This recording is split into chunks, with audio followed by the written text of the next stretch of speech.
तो चलिए दोस्तों, आज बात करेंगे MT6359। ये जो पावर IC है मीडियाटेक का, ये IC कैसे काम करता है और ये IC क्या क्या वोल्टेज प्रोड्यूस करता है CPU के लिए और LDO सर्किट के लिए, रैम के लिए।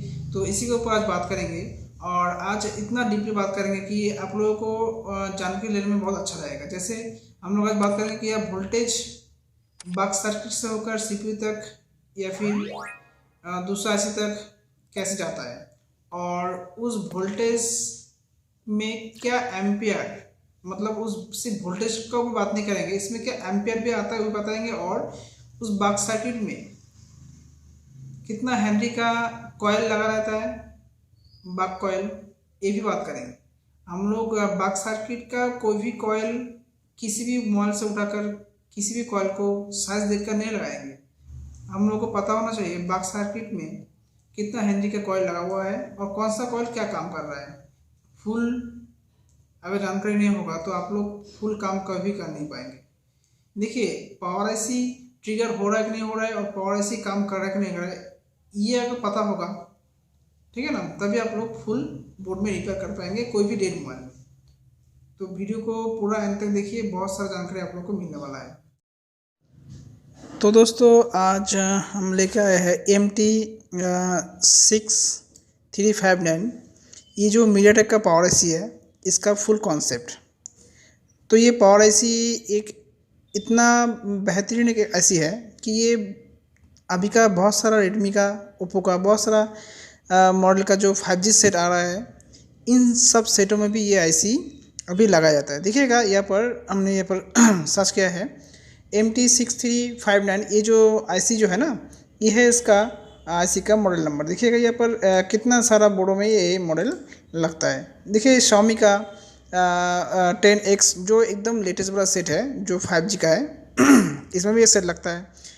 और बाकी बहुत सारा मॉडल है 5G। देखिए ये 9 का भी है, Redmi Note 9 5G, इसमें भी ये IC लगता है। और 10 Pro, Note 10 Pro और Infinix, LG, Oppo, Vivo, Xiaomi, okay, Infinix और ऐसे ही बहुत सारा मोटरोला, ठीक है ना, बहुत सारे मॉडलों में ये IC लगता है। तो मतलब ये IC बहुत ही पॉपुलर एक IC है।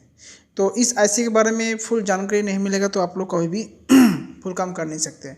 देखिएगा MT6359 जो है, ये IC जो है ना, ये डबल पावर IC का कॉन्सेप्ट है।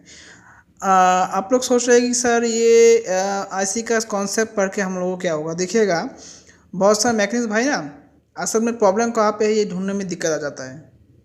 मैकेनिक भाइयों का प्रॉब्लम कहाँ पे है, वो लोग क्या करते हैं कि ऐसी बॉलिंग करना उन लोग को आ जाता है। प्रॉब्लम कहाँ से आ रहा है ये उसको सही से जानकारी नहीं होता है। तो क्या होता है कि वो लोग सब IC को एक एक करके उठाता है। इसके वजह से बोर्ड और भी खराब होने का चांस होता है और उन लोगों का फुल कॉन्फिडेंस भी नहीं होता है कि असल में हमने सही जगह पर हाथ दिया कि नहीं दिया। अगर आप लोगों का IC का फुल कॉन्फ़िगरेशन अगर पता नहीं होगा तो आप लोग फुल्ली जानकारी नहीं ले पाएंगे कि कैसे IC को रिपेयर करें या फिर कौन सा IC ख़राब है, ठीक है ना। तो फिलहाल उसी कॉन्सेप्ट के ऊपर हम लोग आज आए हैं। तो आज का टॉपिक है MT6359। इसका जो बक सर्किट है, बक सर्किट में कौन सा सर्किट में कैसे वोल्टेज आता है और वोल्टेज के अलावा इस सर्किट में कितना हेनरी का कॉयल लगा रहता है और कौन सा कॉयल को हम लोग रिप्लेस कर पाएंगे कितना हेनरी कॉयल से। और जो है मेनली बात है कि ये जो बक सर्किट है जो एम्पेयर प्रोड्यूस करता है ना, ये एम्पेयर के बारे में आज बात करेंगे। तो फिलहाल एम्पेयर के बारे में बात करेंगे और क्या क्या लगता है वो भी बात करेंगे। देखिएगा ये सब वीडियो है ना, आप लोगों को इंटरनेट में फुल्ली टॉपिक में आप लोगों को भी नहीं मिलेगा। तो देखिएगा हमने आप लोगों को सुविधा के लिए है, सुविधा के लिए हमने यहाँ पर ड्राइंग किया है कि आप लोगों को जानकारी सही से मिले। तो ये double power IC DC to DC IC हमने ये ड्राइंग किया। तो ये भी एक तरह का पावर IC के कॉन्सेप्ट हिसाब से काम कर रहा है, क्योंकि पावर का कुछ सेक्शन जो है ना MT6359 इस IC के अंदर तो पूरा पावर का मेन सेक्शन है और कुछ पावर का सेक्शन, ये जो चार्जिंग IC है DC to DC IC, इसके अंदर भी कुछ बक सर्किट काम कर रहा है। तो मेनली हिसाब से अगर आप चार्जिंग IC उठाएंगे तो भी से डेड हो जाएगा, अगर आप पावर IC उठाएंगे तो भी से डेड हो जाएगा। चार्जिंग IC सही से आप नहीं लगाएंगे तो भी से डेड हो जाएगा। तो ऐसा नहीं है कि आप लोगों को सिर्फ चार्जिंग IC ऊपर काम करना है, पावर IC पर काम करना है। आपको जानकारी होना चाहिए कि ये जो सर्किट है, ये सर्किट क्या क्या प्रोड्यूस करता है और कितना वोल्टेज इन होता है और कितना वोल्टेज आउट होता है, आउट में क्या लगता है और आउट में कौन सा मोबाइल से उठाकर कौन सा पार्ट्स उठा के हम लोग आउटडोर लाइन में लगा सकते हैं या फिर इनडोर लाइन में लगा सकते हैं। कोई भी चीज़ दिखने में सेम तरह का होगा तो उठा के नहीं लगा सकते हैं, ठीक है ना। तो इसी का टॉपिक के ऊपर बात करेंगे। तो ये सब वीडियो है ना ओनली नॉर्मल जो है जो ओनली नॉर्मल काम करता है उन लोगों के लिए नहीं है, जो एकदम फुल्ली डीपली आईसी के ऊपर नॉलेज लेना चाहता है उन लोगों के लिए ही ये वीडियो आज बनाया गया है। तो देखिएगा हमने यहाँ पर ड्रॉ किया MT6359। तो ये जो है ना ये आईसी जो है बहुत ही पॉपुलर आईसी है। अभी का जितना 5G वाला सेट है उन सब सेटों में से बहुत सारे सेटों में ये आईसी लगता है। तो आप लोग अगर सही से रिपेयर करना चाहते हैं तो आप लोग को पूरा जानकारी होना चाहिए कि हर एक आईसी का इन वोल्टेज और आउट वोल्टेज में क्या क्या प्रोड्यूस होता है। और बाक सर्किट के विषय में तो आप लोग को जरूर जानकारी होना चाहिए, एलडीओ सर्किट के विषय में जानकारी होना चाहिए। तो उसी के विषय में आज हम लोग छोटा सा एक टॉपिक आप लोगों को समझाने के लिए लेकर आए हैं। आशा करता हूँ कि आप लोगों को बहुत सारा जानकारी इस वीडियो के माध्यम से मिलेगा और आप लोगों को थोड़ा बहुत मेजरमेंट करने में आसानी होगा। तो देखिए ये आप लोगों को पता ही होगा कि ये जो DC to DC आईसी है ना, ये आईसी को चलने के लिए बैटरी चाहिए। बैटरी लगाएंगे तो बैटरी से वोल्टेज पहले इस आईसी में इन होगा। अभी बैटरी में कितना वोल्टेज है 3.7 से लेकर 4.2 तक वोल्टेज बैटरी में आता है, तो उसको बोलता है वी-बैट। तो वी-बैट जब भी ये जो चार्जिंग आईसी में घुसेगा ना तो चार्जिंग आईसी सबसे पहले निकलेगा 3 से लेकर 4 वोल्टेज तक VPH। ये रहा VPH। ये VPH जो वोल्टेज है ना ये अलग अलग चिपसेट के हिसाब से नाम चेंज होता है। किसी में ये वी-बैट लिखा रहता है, किसी में VPH लिखा रहेगा, किसी में V6 लिखा रहेगा। तो कोई बात नहीं है। तो सबसे पहले नंबर 1 ये आएगा हम लोग का वी-बैट। सबसे पहले आएगा वी-बैट, उसके बाद हम लोग को इस सेट में मिलेगा VPH। जब VPH जनरेट हो जाएगा तभी PMIC के अंदर में देखिएगा 1 2 3 4 5 6 7 8 9 10 11। यहाँ पर हमने 11 सेक्शन दिया, मतलब आईसी के अंदर ये जो VPH जो है ना आईसी के अंदर 11 सेक्शन में जाने वाला है, ठीक है ना। ये जो 11 सेक्शन में जाएगा ना आईसी के अंदर, तो आईसी के अंदर आप लोगों को 11 पिन में VPH मिलेगा या फिर 11 बॉल में आप लोगों को VPH मिलेगा। मतलब आईसी के अंदर भी 11 सेक्शन डिवाइड किया गया है जिसके अंदर VPH अलग अलग से आता है। अगर कोई भी एक VPH कट गया तो ये आईसी पूरा बंद होकर आएगा। तो VPH ज़्यादातर कटता नहीं है आईसी के अंदर से, बाहर में ही कटेगा। तो हम लोगों को VPH में वोल्टेज पहले चेक कर लेना है। इसके बाद जब भी बैटरी लगाएंगे और चार्जर लगाएंगे तो जो है ना ये जो हम लोग का PMIC है ये ट्रिगर हो जाता है। क्योंकि आप लोगों को पता है कि बैटरी लगाने से मोबाइल ऑन नहीं होता। जब भी हम लोग चार्जर लगाते हैं ना तब उसमें चार्जिंग का सिंबल दिखाता है। चार्जिंग का सिंबल दिखाने का मतलब है CPU जो है ट्रिगर हो रहा है, ठीक है ना। मतलब CPU ट्रिगर हो रहा है मतलब पावर IC भी ट्रिगर हो गया। तो हम लोग चार्जर और बैटरी दोनों लगाएंगे तब क्या होगा, ये पावर IC ट्रिगर हुआ, ठीक है ना। ट्रिगर होने के बाद हम लोगों को पावर IC के बाद या फिर पावर IC का बगल में आप लोगों को 1 2 3 4 5 6 7 8 9 10 कॉयल मिलेगा MT6359 इस आईसी का आसपास। अगर आपको देखना चाहते हैं तो आप लोगों को हम डायग्राम में एक बार दिखाते हैं तो सुविधा होगा। तो देखिएगा हमने यहाँ पर एक मॉडल निकल के रखा है, तो आप लोगों को थोड़ा दिखने में आसान होगा। तो देखिएगा बॉर्न स्कीमेटिक में हमने यहाँ पर एक मॉडल निकल के रखा है। ये Redmi Note 10S जो 5G का है, ठीक है ना। देखिएगा ये है MT6359। तो इसी आईसी के बारे में आज बात कर रहे हैं जो लेटेस्ट सेट में लाता है। देखिए ये लेटेस्ट सेट है एकदम, ठीक है ना। तो इसमें देखिएगा आप 1 2 3 4 5 6 7 8 9 10 ये 10 कॉयल इसमें लगता है। मगर 10 कॉयल लगता है तो हम यहाँ पर अगर देख लेंगे तो यहाँ पर भी देखिएगा 10 कॉयल है।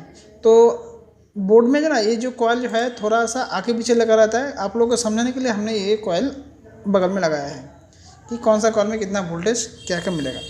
तो हम लोग जब भी इसमें हम लोग बैटरी लगाएंगे और जब भी हम लोग इसमें सेट को ऑन करेंगे या फिर हम लोग चार्ज में लगाएंगे ना, चार्ज में लगाते ही हम लोगों का जो बगल में जो कॉयल है, एक कॉयल में हम लोगों को 0.6 से 1.2 वोल्टेज मिलेगा जिसका नाम है V-proc। जब भी चार्ज लगाएंगे और बैटरी लगाएंगे तभी हम लोग को वी प्रॉक में 0.6 से 1.2 तक वोल्टेज मिलेगा। वी प्रॉक 2 इसमें भी 0.6 से 1.2 तक वोल्टेज मिलेगा। अभी वी प्रॉक क्या है, ये CPU को ऑन करने के लिए जाने वाला वोल्टेज है। तो पहले के मॉडल में वी प्रॉक का एक ही कॉइल लगा रहा था, अभी वी प्रॉक में लगता है 2 कॉइल, क्योंकि वी प्रॉक का सेक्शन बढ़ गया, इसलिए अलग अलग सेक्शन को वी प्रॉक का ऑन करने के लिए अलग अलग वी प्रॉक भी चाहिए। तो दोनों में देखिएगा 0.6 से 1.2 तक, 0.6 से 1.2 तक मिलेगा। मतलब क्या है, ये जो हम लोगों का कॉइल जो है ना, यहाँ पर 2 कॉइल का नाम है वी प्रॉक कॉइल, ठीक है ना। तो आप लोगों को दिखाते हैं वी प्रॉक कौन सा है। तो हमने यहाँ पर बीट पैड निकाला और इसी IC का हमने यहाँ पर बीट पैड कराने का देखते हैं कौन सा वी प्रॉक है। देखिएगा वी प्रॉक B सेक्शन है ये। देखिए ये जा रहा है CPU में, देखिए जा रहा है CPU में, ठीक है ना। और एक होगा इसी का आसपास ही, तो देख लेते हैं। देखिए कि वी प्रॉक L सेक्शन है, देखिए ये जा रहा है CPU में ही जा रहा है। देखो अलग सेक्शन का ऑन कर रहे हैं। अगर आप लोग सही से देखेंगे ना तो इसका बॉल का लोकेशन देखिए, और वी प्रॉक ये रहा 2L का, और वी प्रॉक B का दिखेगा किसी और जगह आएगा। देखिएगा फिर से देखिएगा, देखिए दोनों एक ही जगह पे एक ही बॉल पे नहीं जा रहा है, ठीक है ना। देखिए CPU के अंदर ये अलग अलग सेक्शन डिवाइड किया गया है, जिसमें अलग अलग जगह पे ये बॉल चला जाता है। तो ये दोनों कॉइल है हम लोग का वी प्रॉक का। अभी जो है हम लोग और भी देखेंगे कि वी प्रॉक में तो ये 3.6 से 1.2 तक वोल्टेज आप लोग को मिलेगा जब भी आप लोग चार्जर घुसाएंगे और बैटरी लगाएंगे। इसमें मिलना चाहिए। इसमें अगर वोल्टेज ना मिला तो मतलब आप लोगों का PMIC काम नहीं कर रहा है, ठीक है ना। और इसमें वोल्टेज तो मिलेगा। और इसमें वी प्रॉक में कितना हेनरी का कॉइल लगता है देखिएगा। हमने यहाँ पर पूरा ड्रॉ करके रखा है, पूरा हमने आप लोगों को दिखाने के लिए रखा हुआ है। देखो 0.24 UH micro Henry, 0.24 micro Henry का जो बाक कॉइल है ये इसमें लगेगा। वी प्रॉक 1 वी प्रॉक 2 दोनों में ही।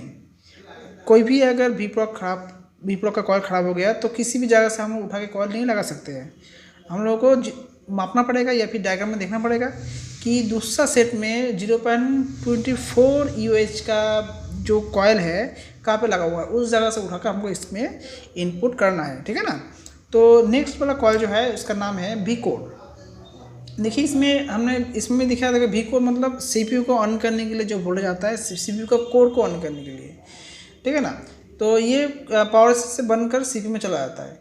वी प्रॉक AB CPU में जाएगा, वी प्रॉक 2 AB CPU में जाएगा, वी कोर AB CPU में जाएगा। मगर इसमें वोल्टेज क्या रहेगा 0.6 से 1.2 तक। CPU तक जाने वाला वोल्टेज कभी 1.2 से ऊपर नहीं जाता है, ठीक है ना। हर वक्त 0.6 से 1.2 का बीच में ही रहेगा CPU तक जाने वाला वोल्टेज। ये भी हम लोगों को बैटरी लगाते और चार्ज में लगाते ही इसमें वी कोर में वोल्टेज मिल जाएगा। इसके बाद है VPU, ठीक है ना। इसमें भी जो है ना ये भी जाएगा हम लोग का CPU को ऑन करने के लिए। इसमें लगा रहेगा 0.47 UH का मतलब माइक्रो हेनरी का कॉइल। इसमें जो है ना इसमें एम्पियर होगा 2.4 एम्पियर जनरेट करता है। अगर ये कॉइल नहीं रहेगा तो एम्पियर डायरेक्टली यहाँ से यहाँ तक हम जंपा कर देंगे ना तो ये काम नहीं करेगा। अगर ये कॉइल नहीं रहेगा डायरेक्टली हम यहाँ से यहाँ तक जंपा कर देंगे ना तो आप सोचोगे कि हो जाएगा, मगर ये होने वाला नहीं है। इससे मोबाइल चलने वाला नहीं है। तो आप लोगों को सही जानकारी होना चाहिए कि कौन सा कॉइल कौन सा लाइन पे लगता है। तो वी कोर पर आएगा 0.47 का जो है माइक्रो हेनरी का कॉइल, और VPU में लगेगा 0.47 का माइक्रो हेनरी कॉइल। इन दोनों में सेम वैल्यू का जो कॉइल है वो लगेगा। इसके बाद जो है आता है VGPU। आप लोगों को पता है कि CPU और GPU मतलब CPU के अंदर GPU का सेक्शन है, मतलब CPU को और भी अच्छे तरीके से चलने के लिए होता है। तो GPU का काम भी बढ़ गया। पहले का कुछ मोबाइल में GPU का 1 सेक्शन था, मतलब एक ही कॉइल GPU का लगा रहता था जिसमें 5 एम्पियर का जो करंट आता था। और इसमें जो है लगता है 0.24 माइक्रो हेनरी का कॉइल, और इसमें होगा 2 GPU कॉइल। आप लोग अगर देखना चाहते हैं GPU कॉइल कहाँ पर लगेगा तो हम लोग यहाँ पर ऑलरेडी दिखाते हैं। देखो यहाँ पर देखो 2 कॉइल, हाँ ये जाएगा डायरेक्टली CPU में। देखो यहाँ पर लिखा है VDD GPU। तो ये देखो ये रहा 2 कॉइल। दोनों कॉइल में इनपुट वोल्टेज अलग अलग जगह से आएगा, पावर IC का अलग अलग सेक्शन से आएगा। दिखेगा इनपुट आ रहा है मगर आउटपुट जो है ना दोनों एक साथ जुड़ा हुआ है। तो ये दोनों जाकर एकदम CPU के अंदर में GPU सेक्शन को ऑन करता है, मतलब इस जगह पे CPU का GPU का सेक्शन है, ठीक है ना। तो इसके बाद हम लोग आते हैं वी मॉडेम। आप लोगों को पता ही होगा कि वी मॉडेम जो है, ये मॉडेम मतलब क्या है, जो सिम, मतलब सीपीयू के अंदर सिम का जो है डीपी मतलब डेटा कनेक्शन, एक होता है क्लॉक, एक होता है रिसीव, 3 तरह का कनेक्शन होता है, ठीक है ना। तो ये डेटा कनेक्शन और क्लॉक और रिसीव, इसके लिए सीपीयू के अंदर कुछ ना कुछ वोल्टेज होना चाहिए। ये वोल्टेज भी मॉडेम से आता है, ये भी हम लोगों का आता है। ये हम लोगों का आएगा जब हम लोग इसमें मोबाइल में चार्जर, बैटरी प्लस सिम लगा के मोबाइल को ऑन करेंगे, उसके बाद ही वी मॉडेम में वोल्टेज आएगा, उसके आगे वी रैम में वोल्टेज आने वाला नहीं है। इसका वीपीए, इसमें भी सेम, ये जाएगा डायरेक्टली 4G IC में या फिर 3G 4G IC में। ये वीपीए जो है ना, ये वोल्टेज फॉर पीए होता है। मतलब पीए मतलब आप लोगों को पता ही होगा, पीए मतलब पावर एम्पलीफायर। तो ये 4G IC के लिए आता है। अगर आप लोग देखना चाहते हैं तो स्कीमेटिक में हम लोग को आप लोगों को दिखाते हैं। ये रहा हम लोगों का 4G IC, तो यही तक आएगा। देखिएगा कोई भी एक कॉइल जो है वो वीपीए का होगा। अभी कौन सा है हमको देखना पड़ेगा। हाँ, ये रहा। तो देखो यहाँ पर है वीपीए।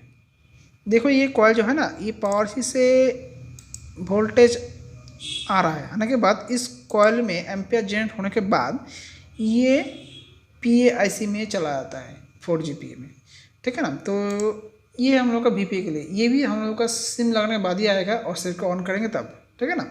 इसके बाद जो है आईसी के अंदर, जो आईसी के अंदर है ना, आईसी के अंदर छोटा छोटा सेक्शन होता है। जैसे आईसी जो है ये हम लोग का पीएमआईसी है।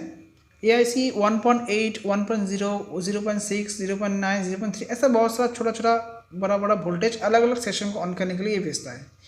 तो इसका अंदर भी जो है एलडीओ सेक्शन है। उसी एलडीओ सेक्शन को ऑन करने के लिए VS1 और VS2, इसमें 2.05 VS1 में आता है। ये हाई एलडीओ है, मतलब HLDO। आप लोगों को प्रीवियस वीडियो में ऑलरेडी हमने दिखाया था कि HLDO और LLDO क्या होता है और MLDO क्या होता है, ठीक है ना। तो ये पीएमआईसी के अंदर ही घुसेगा और पीएमआईसी के अंदर में छोटा छोटा एलडीओ सेक्शन है। जितना भी एलडीओ का सेक्शन है उसको ट्रिगर करता है। अभी एलडीओ का टॉपिक जो है बड़ा टॉपिक है, एक ही वीडियो में आप लोग को बता नहीं पाएंगे। ये कभी भी 2 कॉइल है ना, ये कॉइल भी हम लोगों को जो है जब भी हम लोग इसमें चार्जर इनपुट करेंगे और बैटरी इनपुट करेंगे, दोनों का साथ ही एक साथ जब भी चार्ज का लोगो दिखाएगा तब भी हम लोग को 2 कॉइल में VS1 और VS2 मतलब कि एलडीओ सेक्शन के लिए एक हाई एलडीओ और लो एलडीओ दोनों जनरेट हो जाएगा। एक में आएगा 2.05, एक में आएगा 1.3। तो ये कहाँ पे होगा, जब भी हम लोग बोर्ड को खोलेंगे ना तो आप लोगों को एक जगह पे मिलेगा 0। देखिए यहाँ पर लिखा है, हाँ ये तो नहीं है, ये इस तरफ है। देखिए ये VS1 है, मतलब इसमें 2.05 वोल्टेज आएगा, ठीक है ना। देखिए ये आप लोग सही से देखोगे तो थोड़ा बड़ा करके दिखाते हैं, इसको काटते हैं। देखो इसको खींचते हैं। देखो ये है हम लोग का एलडीओ का कॉइल। जब भी हम लोग इसमें बैटरी इनपुट करेंगे और चार्जर इनपुट करेंगे तो पावर आईसी इस कॉइल में वोल्टेज भेजेगा। कितना भेजेगा, 2.05। ये कॉइल इसके अंदर एम्पियर जनरेट करेगा। कॉइल जो है एम्पियर जनरेट करता है। अभी कितना एम्पियर जनरेट करेगा, देखिए VS1 जो है इसमें 2 एम्पियर जनरेट करेगा, ठीक है ना। इसमें 1H मतलब 1 हेनरी का कॉइल लगा हुआ है। इसमें हम लोग कोई भी कॉइल उठा के, हम इस कॉइल को उठा के इसमें, इस कॉइल को उठा के इसमें नहीं लगा सकते। देखो सब कॉइल देखो देखने में समान है, मगर सब कॉइल को हर जगह पर नहीं लगा सकते हैं। ये हर एक कॉइल का अलग अलग मान होता है। तो देखिए इसमें VS1 में इनपुट हो रहा है और इसका उल्टी तरफ से आउटपुट हो रहा है। आउटपुट देखो कहीं पर नहीं चला, देखो उसी आईसी में पीएमआईसी में घुस रहा है। तो इसीलिए हमने आप लोगों को यहाँ पर ड्राइंग करके दिखाने की कोशिश किया कि ये जो है VS1 है ना, ये पीएमआईसी से आउटपुट होगा। इसका अंदर एम्पियर जनरेट होने के बाद 2 एम्पियर जनरेट होने के बाद यही वोल्टेज जो है ना आईसी के अंदर फिर से इनपुट करेगा। और आईसी के अंदर में छोटा छोटा सेक्शन होता है। आईसी के अंदर में अलग अलग जगह पे वोल्टेज देने के लिए अलग अलग वोल्टेज प्रोड्यूस होता है। तो ये वोल्टेज ये जो है एलडीओ सेक्शन को ऑन करेगा। इसके बाद LDO2 अर्थात VS2, इसमें आएगा 1.3 वोल्ट। ये भी 2 एम्पियर का होगा और इसमें भी 1 हेनरी का कॉइल लगा रहता है। ये भी जनरेट होने के बाद फिर से उसी आईसी में इनपुट करेगा, ठीक है ना। तो ये जो है हम लोग का एलडीओ सेक्शन है, एलडीओ सेक्शन में भी पहले से हम लोग को वोल्टेज आ जाएगा। मेन बात क्या है कि जब भी हम लोग इसमें चार्ज में लगाएंगे और बैटरी लगाएंगे तो हम लोग को 1 2 3 4 5 6 7 8 इस पीएमआईसी का आसपास में भी मॉडेम और VPA ये दोनों को छोड़कर मतलब 2 कॉइल छोड़कर सब कॉइल में वोल्टेज मिलेगा। मतलब जब भी हम लोग इसमें इस आईसी में ट्रेस करेंगे आईसी चल रहा है कि नहीं चल रहा है देखने के लिए, तो हम लोग इसमें लगाएंगे बैटरी और इसमें लगाए चार्जर, और इसमें जितना भी 1 2 3 4 5 6 7 8 9 10 ये 10 कॉइल है ना, ये आईसी अगर सही से काम कर रहा है तो 10 कॉइल में से हम लोग को 2 कॉइल छोड़कर एक है V मॉडेम, ठीक है ना, और एक है VPA, एक है V मॉडेम और एक है VPA, ये नहीं है ये वाला है, ठीक है ना। ये कॉइल और ये कॉइल इन दोनों को छोड़कर सब कॉइल में हमको वोल्टेज मिलना ही चाहिए, तभी ये ऐसे काम कर रहा है। इसके बाद आज जो आप लोगों को बताने की कोशिश किया कि इसमें डबल पावर ऐसी कैसे काम कर रहा है, देखिएगा इसमें हमने आप लोगों को समझने की कोशिश किया। देखिएगा यहाँ पर DC ऐसी है ना, इसमें से भी EMC को ऑन करने के लिए और CPU में वोल्टेज आने के लिए 2 कॉइल लगाया जाता है, एक्स्ट्रा 2 कॉइल, ठीक है ना। तो ये चार्जिंग ऐसी है, डिस्ट्रीब्यूटर ऐसी है, मगर ये भी पावर ऐसी ऐसा काम कर रहा है। जब भी इसमें से VPH निकलेगा, इसमें से 2 लाइन जो है ना, एक लाइन जो है इसका आईसी के अंदर मतलब 2 सेक्शन में जाएगा। कौन सा 2 सेक्शन में जाएगा, APU और EMI VDRAM को ऑन करने के लिए, ठीक है ना। जब भी इसमें VPH जब VPH जाएगा तो इसमें भी VPH फिर से जनरेट होकर जाएगा। जाने के बाद चार्जिंग इसी के बगल में 2 कॉइल में, एक कॉइल में तो हम लोग को 300 से 4 तक वोल्टेज मिलेगा, ये तो है VPH का, और बाकी एक्स्ट्रा 2 कॉइल जो बैक कॉइल है एक्स्ट्रा कॉइल लगाएगा, जिसमें 0.6 से 1.2 तक दोनों में वोल्टेज मिलेगा। इसमें 3 एम्पेयर करके वोल्टेज मिलेगा, इसमें 0.33 मिली माइक्रो हेनरी का जो है कॉइल लगा रहेगा। तो जब भी हम लोग चार्ज में घुसाएंगे तो हम लोगों को यहाँ पर 10 कॉइल और 11-12 कॉइल, तो यहाँ पर 12 कॉइल का कॉन्सेप्ट आप लोगों को समझ में आना ज़रूरी है। MT6359 इसमें 12 कॉइल में से 2 कॉइल छोड़कर, जैसे VPA और V मॉडेम इन दोनों को छोड़कर, ये VPA और V मॉडेम, ये V मॉडेम और VPA इन दोनों को छोड़कर जितना भी यहाँ पर हम लोग का बॉक्स सर्किट के कॉइल मिलेगा, इन सब में चार्ज में लगाते ही और बैटरी लगाते ही वोल्टेज मिलना ही चाहिए। अगर नहीं मिला, इसमें वोल्टेज नहीं मिला तो हम लोग 100% गारंटी है तो इस आईसी में गड़बड़ी हो सकता है। और इसमें से अगर V मॉडेम या VPA अगर सिम लगाएंगे तो इन दोनों में भी वोल्टेज आएगा, और बिना सिम का चेक करेंगे तो इन दोनों को छोड़कर जितना भी हम लोगों को यहाँ पर बैक कॉइल मिलेगा इन सब में वोल्टेज मिलना चाहिए। अगर इसमें से कोई भी एक बॉक्स सर्किट में वोल्टेज नहीं मिला या फिर कोई भी एक बॉक्स सर्किट का कॉइल ख़राब है तो सेट फुल्ली ऑन नहीं होगा। देखिए हम लोग आप लोगों को PMIC के बारे में दिखाया 10 कॉइल का कॉन्फ़िगरेशन। एक होगा हम लोगों का हाई LDO 2.05 जो PMIC के अंदर LDO सर्किट को ऑन करने के लिए जाएगा। दूसरा है VS2 1.3, ये भी PMIC को ऑन करने के लिए इसी IC के ट्रिगर होकर फिर इसी IC में रिटर्न जाएगा, क्योंकि LDO सर्किट को ऑन कर लेंगे हम लोग। इस ये IC सिर्फ CPU चलाता नहीं है, ये IC अलग अलग सेशन को भी चलाता है। तो अलग अलग सेशन के लिए अलग अलग वोल्टेज जरूरी है ना, छोटा वोल्टेज, तो ये LDO सर्किट को ऑन करने के लिए चलाएगा। फिर देखिएगा यहाँ पर एक हो गया हम लोग का हाई LDO, एक हो गया लो LDO, 2 कॉइल हो गया। 3 नंबर आएगा हम लोगों का V कोर, मतलब CPU के अंदर जाएगा ये, ठीक है ना। ये V कोर मतलब CPU को ऑन करने के लिए जाएगा, देखिएगा। इसके बाद 4 नंबर जो है ये GPU के लिए होगा, देखिएगा। 4 नंबर GPU और 5 नंबर GPU, दोनों GPU के लिए कॉइल है, ठीक है ना। तो 5 कॉइल हो गया GPU मतलब CPU के अंदर, ये भी जाएगा CPU के अंदर, देखिएगा, CPU को ऑन करने के लिए, देखिएगा। इसके बाद जो है 6 नंबर कॉइल जो है इसमें प्रॉक भी प्रॉक ये भी जाएगा, सीपीयू के लिए जाएगा। देखिए सीपीयू का सेक्शन को ऑन करने के लिए, तो हर सेक्शन को ऑन करने के लिए अलग अलग जगह से बोला जाता है दोस्त। अगर आप लोग को सही से मालूम नहीं है तो कर नहीं पाएंगे। देखिए ये भी प्रॉक 2 है, मतलब एल सेक्शन के लिए ऑन करने के लिए आईसी के अंदर सीपीयू को। फिर देखो यहाँ पर और एक है जिसका नाम है भी मॉडेम, तो ये भी जाएगा सीपीयू के अंदर, क्योंकि आप लोगों को पता होगा कि क्लॉक रीसेट और डेटा पल्स को जनरेट करने के लिए वोल्टेज चाहिए, एसी से जाएगा सिम लगाने के बाद। फिर आएगा जीपीयू, जीपीयू भी सीपीयू के अंदर का जो सेक्शन है उसको ऑन करने के लिए, ठीक है ना। इसके बाद जाएगा वीपीए, मतलब ये 2GPA को ऑन करने के लिए, और एलडीओ, मतलब 1 2 3 4 5 6 7 8 9 10, इस 10 कल को आप लोग सही से माप पाएंगे तो बता पाएंगे कि ये जो हम लोग का PM 6359 ये आईसी सही से काम कर रहा है कि नहीं कर रहा है, ठीक है ना।